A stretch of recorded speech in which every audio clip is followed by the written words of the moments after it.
എനിക്ക് സൂചിച്ചിട്ടുണ്ടായിരുന്നപ്പോ തന്നെ ചില ഇതൊക്കെ ഉണ്ടായിരുന്നു. അതിപ്പോ ചേട്ടൻ പ്രോഗ്രാമിന് പോകാൻ പറയൊന്നുമില്ലല്ലോ. ശേഷം ഒരു മാസത്തിന് ശേഷം അങ്ങനെയാണ് ഈ ഒരു കേസ് ഉണ്ടായത്. ഗർഭലസിപ്പിക്കാനുള്ള മരുന്ന് മേടിച്ച് കഴിച്ചു. സൂചിച്ചേട്ടെന്ന് പറയുന്നില്ലേ, ഒരാൾ മരിച്ച് ഉടനെ അറിഞ്ഞേക്കാൻ മുന്നേ വേറൊരാൾക്ക് ഗർഭിണിയായി കഴിഞ്ഞാൽ പിന്നെ എന്താ മാർഗത്തിൽ അവൾക്ക് ഉണ്ടായിരുന്നത്? ആ മനുഷ്യനെ വിൽക്കല്ലേ ചെയ്യണേ. പോയി കഴിഞ്ഞാൽ ഇവളങ്ങ് തുടങ്ങും, ഇവൻ ആള് ശരിയല്ല, ഇവൻ എപ്പോഴും കാശ് വേണമെന്ന് പറയും. അപ്പൊ അയ്യന് വേറെ വഴിയില്ല. എന്റെ ദൈവമേ, സുധിച്ചേട്ടന്റെ പേരും പറഞ്ഞ് ഇവിടെ വരെ എത്തി. അവസാനം സുധിച്ചേട്ടൻ മടുത്തെന്ന് തോന്നുന്നു ഈ പേര് കേട്ട്. എന്നെ ഒന്ന് വെറുതെ വിടുവോ രേണു എന്ന് വരെ പറയത്തക്ക രീതിയിലെത്തി. രേണു പറഞ്ഞുകൊണ്ടിരുന്നത് സുധിച്ചേട്ടന്റെ ആത്മാവ് എൻ്റെ ഒപ്പമുണ്ട്, സുധിച്ചേട്ടന്റെ അനുഗ്രഹം എൻ്റെ ഒപ്പമുണ്ട്, എനിക്ക് അത് മതി എന്നൊക്കെ പറഞ്ഞിട്ടാണ് ബിഗ് ബോസിലേക്ക് വരുന്നതിന് മുമ്പുള്ള വീഡിയോസിലൊക്കെ അങ്ങനെയാണ് പറഞ്ഞത്. എന്നാൽ സുധിച്ചേട്ടന് എനിക്ക് തോന്നുന്നു കൂടെ ജീവിച്ചിരുന്ന കാലത്ത് രേണുവിന്റെ യഥാർത്ഥ സ്വഭാവം മനസ്സിലായിരുന്നില്ല. സുധിച്ചേട്ടൻ പ്രോഗ്രാമിന് പോകുന്ന സമയത്ത് നടന്ന പല കാര്യങ്ങളും അങ്ങനെ സുധിച്ചേട്ടൻ അറിയുന്നില്ലല്ലോ. അതാണ് രേണുവിന്റെ ഒരു ചിന്താഗതി. അങ്ങനെ പോയിക്കൊണ്ടിരിക്കുകയായിരുന്നു. അങ്ങനെ കുറെ സുധീനെ പറ്റിച്ചു. സുധിച്ചേട്ടൻ മരിച്ച ആത്മാവായി കഴിഞ്ഞപ്പോഴേ എനിക്ക് തോന്നുന്നു കുറെ കാര്യങ്ങളൊക്കെ സുധിച്ചേട്ടൻ മനസ്സിലായെന്ന് തോന്നുന്നു. അതുകൊണ്ട് തന്നെ ഈ സത്യങ്ങളൊക്കെ പുറത്ത് കൊണ്ടുവരണമെന്ന് ചിലപ്പോൾ സുധിച്ചേട്ടൻ ആഗ്രഹിച്ചിട്ടുണ്ടാവാം. അതുകൊണ്ടായിരിക്കും ഇപ്പോൾ ഓരോന്നായിട്ട് ഈ രേണു സുധിയുടെ ഓരോ കള്ളങ്ങൾ ഇങ്ങനെ പുറത്തോട്ട് വരുന്നത്. ഇപ്പം നമ്മൾ മനസ്സിലാക്കിയാൽ മതി, ഈ കേരളത്തിൽ ഒരുപാട് വിധവമാരുണ്ട്, ഒരുപാട് കഷ്ടം അനുഭവിച്ച് ജീവിക്കുന്നവരുണ്ട്. ഒരാൾക്ക് അല്ലെങ്കിൽ വേറൊരാൾക്ക് നമുക്ക് സഹായം കൂടാതെ ജീവിക്കാൻ പറ്റില്ല. ഒരാൾക്ക് എൻ്റെ ഇതിൽ മാത്രം ഞാൻ ജീവിക്കുള്ളൂ എന്നൊന്നും പറഞ്ഞ് നടക്കത്തുന്നില്ല. നമുക്ക് മറ്റൊരാളുടെ സഹായം എന്തായാലും വേണം. അങ്ങനെയൊക്കെ നമ്മുടെ നാട്ടിൽ രക്ഷപ്പെട്ട ഒരുപാട് പേരുണ്ട് മറ്റുള്ളവരുടെ സഹായം കൊണ്ട്. എന്നാൽ അവരൊന്നും നന്ദിയില്ലാത്തവരോ അല്ലെങ്കിൽ സഹായിച്ചവരെ മുഖത്ത് കരിവാരി തേക്കുന്ന തരത്തിലൊന്നും ബിഹേവ് ചെയ്തവരല്ല. ഹനാൻ എന്ന് പറയുന്ന പെൺകുട്ടി, ആ പെൺകുട്ടിയുടെ വോയിസ് ആണ് നമ്മൾ കേട്ടത്. അവളും കേരളത്തിൽ ഒരുപാട് ആൾക്കാരെ സഹായം കൊണ്ട് രക്ഷപ്പെട്ട കുട്ടിയാണ്.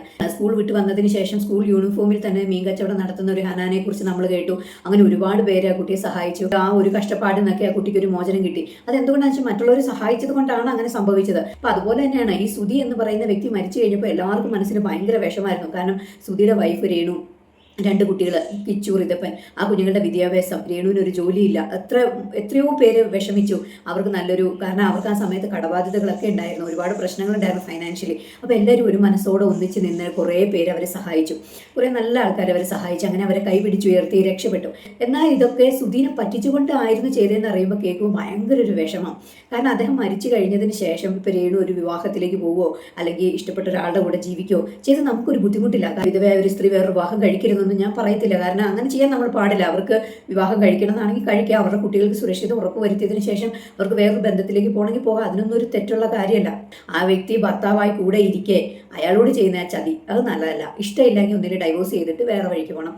അതല്ല എങ്കിൽ കൂടെ നിന്ന് ചതിച്ചുകൊണ്ട് ചെയ്യുന്നതിനോടൊന്നും അംഗീകരിച്ച് തരാൻ പറ്റില്ല. അപ്പം അങ്ങനെ ഒരു ചതി ചെയ്ത വ്യക്തിയാണ് രേണു സുധി. ഒരുപാട് പേര് ഒരുപാട് കാര്യങ്ങളൊക്കെ പറഞ്ഞു. എന്നാൽ ഇത് നമുക്ക് കേട്ട് നിൽക്കാൻ പോലും പറ്റില്ലാത്തതായിട്ട് അത്ര വിഷമം തോന്നും. ആ തരത്തിലുള്ള ഒരു കാര്യങ്ങളാണ് ഇപ്പോൾ പുറത്തു വരുന്നത്. സുധി ഭർത്താവായിരിക്കെ രേണുവിന് വേറെ പുരുഷന്മാരുമായിട്ട് ബന്ധമുണ്ടായിരുന്നു. ആ സമയത്ത് അവർ പ്രഗ്നൻ്റ് ആയിരുന്നു, അതൊക്കെ അലസിപ്പിച്ചിട്ടുണ്ട് എന്നൊക്കെ പറയുമ്പോൾ എൻ്റെ പൊന്നു രേണു, നിങ്ങൾ എന്ത് തരം മനുഷ്യ സ്ത്രീയാണെന്ന് ഓർത്തു പോവുകയാണ്. എന്തായാലും ആ വീഡിയോ നമുക്കൊന്ന് കേട്ട് നോക്കാം.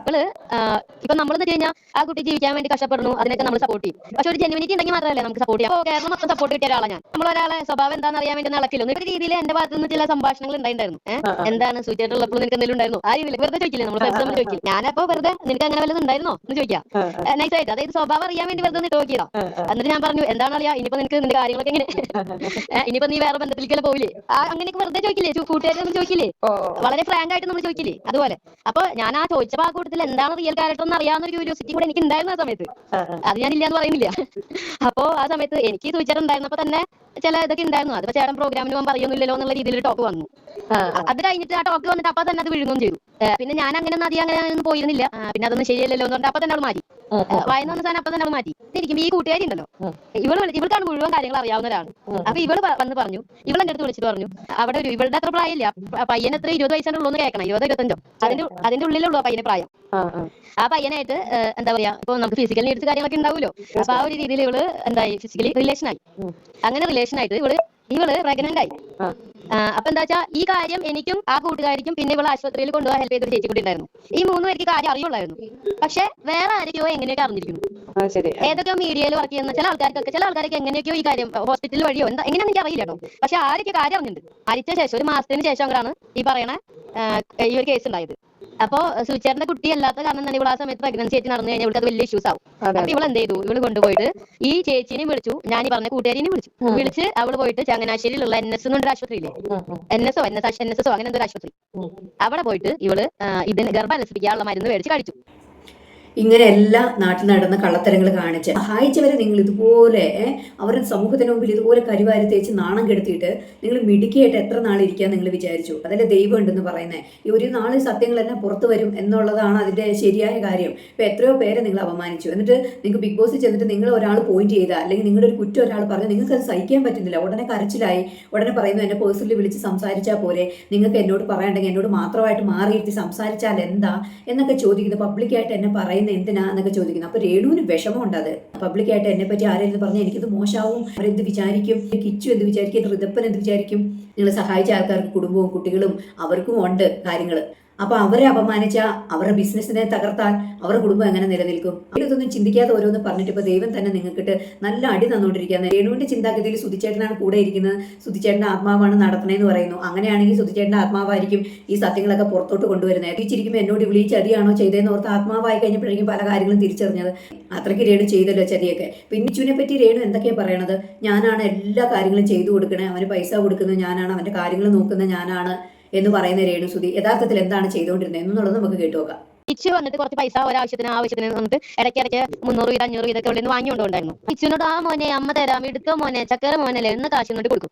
ഈ കിച്ചു അങ്ങ് പോയി കഴിഞ്ഞാൽ ഇവളങ്ങ് തുടങ്ങും. എന്നിട്ട് പറയും ഇവൻ ആള് ശരിയല്ല, ഇവൻ എപ്പോഴും കാശ് വേണമെന്ന് പറയും. കുറെ കുറ്റം പറയും കിച്ചുവിനെ കുറിച്ച്. അവന്റെ മുന്നിൽ വെച്ച് പറയില്ല. കിച്ചു അങ്ങ് മാറിക്കഴിഞ്ഞാൽ പിന്നെ കിച്ചുവിനില്ലാത്ത കുറ്റമില്ല. പിന്നെ ആ പയ്യന് വേറെ വഴിയില്ല. ഈ ഒരു പ്രായത്തിൽ ഇപ്പൊ ഒരു ഡിപെൻഡൻസി ഉണ്ടാവുമല്ലോ. ആ കൊച്ചിന് പൈസ എല്ലാം കൊടുത്തു കഴിഞ്ഞ് പിന്നെ കുറ്റം പറഞ്ഞുകൊണ്ടിരിക്കുകയാണ്. അവൻ ശരിയല്ല എന്ന് എന്തൊക്കെയാ പറയണേ? അവൻ ശരിയല്ല, അവന്റെ സ്വഭാവം നല്ലതല്ല എന്നൊക്കെ മറ്റുള്ളവരോട് പറഞ്ഞു കൊടുക്കലാണ് പുള്ളിക്കാരുടെ യഥാർത്ഥ പണി.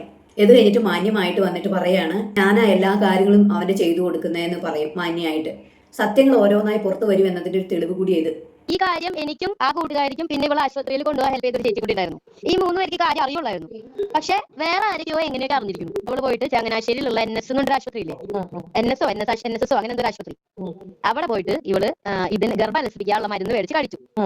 രേഷ്മ പി തങ്കച്ചൻ എന്നാണല്ലോ ഇവിടെ കാർഡിലൊക്കെ ഉള്ളത്. ഇവിടെ എല്ലാ ഡോക്യുമെന്റ്സ് അങ്ങനെയാണല്ലോ. അപ്പൊ ഇവളത് ചോദിച്ചു, ഇതിപ്പോ എല്ലാവരും അറിയത്തില്ലേ ഇങ്ങനെ കൊണ്ടുപോയി അലസിപ്പിച്ചാന്നുള്ള രീതിയിൽ ഇവർ ചോദിച്ചു.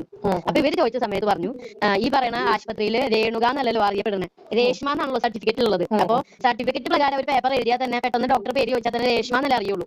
അങ്ങനെ ആളെ അറിയാണ്ടിരിക്കാൻ വേണ്ടി ഷോളൊക്കെ ഇട്ട് പൊതച്ചിട്ടാണ് നമ്മൾ പോയത് ആശുപത്രിയിൽ.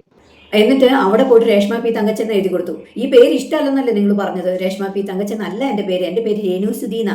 രേണുസുതിയുടെ ചേച്ചി പറഞ്ഞിട്ടു, അയ്യോ എൻ്റെ രേണുവിന്റെ പേര് ലാൽ സാർ അവിടെ രേണുസുതി എന്ന് വിളിച്ചപ്പോൾ ഞങ്ങൾക്ക് അങ്ങ് അഭിമാനമായിരുന്നു. അഭിമാനിക്കാൻ നല്ലത്. കാരണം രേഷ്മ പി തങ്കച്ചന്റെ പേരിൽ പല പോകൃത്തരങ്ങൾ കാണിച്ചു വെച്ചേക്കുക. അപ്പൊ പിന്നെ രേണുസുതിയുടെ പേര് തന്നെ അറിയുന്ന നല്ലത്. രേഷ്മ പി തങ്കച്ചനെ അന്വേഷിച്ച് പോയി കഴിഞ്ഞാൽ വേറെ ഇനി ഫ്രോഡ് തരങ്ങളൊക്കെ ഇനി ഉണ്ടാവും. അപ്പൊ അതുകൊണ്ട് ആ രേണുസുതി എന്നുള്ള പേര് തന്നെ നിങ്ങൾ വെച്ചോണ്ടിരിക്കുന്ന നല്ലത്. കേരളം മൊത്തം സപ്പോർട്ട് കിട്ടിയ ഒരാളാണ് ഞാൻ. അപ്പൊ എനിക്ക് എവിടെ ഇപ്പോഴും ഞാനിപ്പോ പറഞ്ഞ കാര്യങ്ങൾ പിന്നെ മാറ്റി പറയാറില്ല. എപ്പോ പറഞ്ഞാലും അത് അതുപോലെ തന്നെ പറയാറ്. ഒരു മാറ്റം ഉണ്ടാവാറില്ല. കാരണം എന്താ സത്യസന്ധമായിട്ടുള്ള കാര്യങ്ങൾ ഞാൻ പറയുന്നുള്ളൂ, ഉണ്ടായ കാര്യങ്ങൾ മാത്രമേ പറയാറുള്ളൂ. പക്ഷെ ഇവളൊരു കാര്യം ഒരു സ്ഥലത്ത് പറഞ്ഞു കഴിഞ്ഞാൽ വേറെ സ്ഥലത്ത് വേറെ കാര്യവും പറയാം. നമുക്ക് മനസ്സിലായതാണ്. ഇപ്പൊ പറയുന്നത് നാളെ പറയത്തില്ല, നാളെ പറയുന്നത് പിന്നെ പറയത്തില്ല. പല കാര്യങ്ങളും ഇങ്ങനെയാണ്. രേണുസുതിയുടെ ഡേറ്റ് ഓഫ് ബർത്ത് തന്നെ പറഞ്ഞത് ഞാൻ 92, 93 കാലഘട്ടത്തിൽ ജനിച്ച ആളാന്ന് പറഞ്ഞു. അതേ രേണുസുതി ബിഗ് ബോസിൽ വന്ന് ഒരിടത്ത് എന്നുള്ള ടാസ്കിൽ പറഞ്ഞാ ഞാൻ 1991 ജനിച്ചതെന്ന്. അങ്ങനെ തോന്നുന്നു മാറ്റി ഇങ്ങനെ പറഞ്ഞോണ്ടേ ഇരിക്കുന്ന സ്വഭാവം രേണുവിന്. അതെന്തായാലും നമുക്ക് എല്ലാവർക്കും മനസ്സിലായ കാര്യമാണ്. പക്ഷെ രേണുസുതിയുടെ ആൾക്കാർക്ക് മാത്രം, ആരാധകർക്ക് മാത്രം ഇത് മനസ്സിലായിട്ടില്ല. എന്തൊക്കെ പറഞ്ഞാലും ഞങ്ങളുടെ ഫുൾ സപ്പോർട്ട് അവൾക്ക് ഉണ്ടെന്ന് പറയാം. എനിക്ക് തോന്നുന്നു ഇവർക്ക് ഒരു വിധവ അല്ലെങ്കിൽ ഒരു സിംഗിൾ മദർ എന്നുള്ളതിന്റെ ഒരു സ്നേഹമായിരിക്കും അവരോട്. അങ്ങനെ സ്നേഹിക്കണ്ടെന്നൊന്നും ഞാൻ പറയുന്നില്ല. പക്ഷെ നമ്മൾ കുറച്ചൊക്കെ മനസ്സിലാക്കണം. ഇതുപോലുള്ള ആൾക്കാരൊന്നും നമ്മുടെ സമൂഹത്തിന് ദ്രോഹം ചെയ്യത്തുള്ളൂ. അത് മനസ്സിലാക്കുക. കാരണം നമ്മുടെ നാട്ടിൽ ഒരുപാട് വിധവകളും സിംഗിൾ മദറായിട്ടുള്ള ഒരുപാട് പേരുണ്ടെന്ന്. ഡൈവേഴ്സ് ആയിട്ട് ഒറ്റയ്ക്ക് കഷ്ടപ്പെട്ട് ജോലി എടുത്ത് കുഞ്ഞുങ്ങളെ പോറ്റി വളർത്തുന്നവർ ഒരുപാട് പേരുണ്ട്. കൂലിപ്പണിയൊക്കെ എടുത്ത് വരെ ജോലി ചെയ്യുന്നവരുണ്ട്. അവർക്കൊക്കെ ഒന്നും ഒരു അപമാനമായി തീരരുത് ഇതൊന്നും.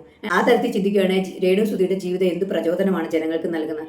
എന്തോ ഒരു ഇൻഫ്ലുവൻസർ എന്നൊക്കെ പറഞ്ഞുള്ള അവാർഡ് കൊടുത്തേക്കുക. ഇതിനൊക്കെ പിടിച്ചിട്ടൊക്കെ ഇൻഫ്ലുവൻസർ പദവിയൊക്കെ കൊടുത്തോരെ വേണ്ടേ അടിക്കാൻ പിടിച്ചിട്ട്? എന്ത് ഇൻഫ്ലുവൻസ് ആണ് ഇവർ ചെയ്യുന്നത് ജനങ്ങളുടെ ഇടയിൽ?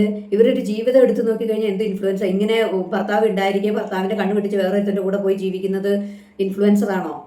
പൈസ ഇഷ്ടംപോലെ ആൾക്കാർ പൈസ കൊടുത്ത് സഹായിച്ചിട്ടുണ്ട്. എന്നിട്ട് ഓരോരോ സൂത്രങ്ങൾ ഉപയോഗിച്ച് വീണ്ടും പലരുടെ കയ്യിൽ നിന്ന് പൈസ മേടിക്കുന്നു. സഹായിച്ചവരെ എല്ലാം കരിവാരി തേച്ച് അവരെ സമൂഹത്തിന് മുമ്പിൽ അപമാനിക്കുന്നു. ഇതൊക്കെ ഒരു ഇൻഫ്ലുവൻസർക്ക് ചേർന്ന പരിപാടിയാണോ? ഇങ്ങനെയുള്ള ആൾക്കാരെയൊക്കെയാണ് നിങ്ങൾ സപ്പോർട്ട് ചെയ്യുന്നത്. അങ്ങനെ സപ്പോർട്ട് ചെയ്യണം, നിങ്ങൾ അങ്ങനെ സപ്പോർട്ട് ചെയ്തുകൊണ്ടിരിക്കുക, അത്രേ ഉള്ളൂ. എന്തായാലും ഇങ്ങനെയുള്ള ആൾക്കാരെ സപ്പോർട്ട് ചെയ്യുന്നതാണ് എൻ്റെ അഭിപ്രായം. നല്ല രീതിയിൽ കഷ്ടപ്പെട്ട് അധ്വാനം ജീവിക്കുന്ന ഒരുപാട് പേരുണ്ട്. അവരുടെ കയ്യിലെത്തുന്ന പല സഹായങ്ങളും ഇവരൊക്കെ കാരണം അങ്ങ് മുടങ്ങിപ്പോകും. അതാ എനിക്ക് പറയാനുള്ളൂ. എന്തായാലും നിങ്ങളുടെ അഭിപ്രായങ്ങൾ നിർദ്ദേശങ്ങൾ കമന്റിൽ വേണം അറിയിക്കും. മറ്റൊരു വീഡിയോ ഉടനെ കാണാൻ. ബൈ.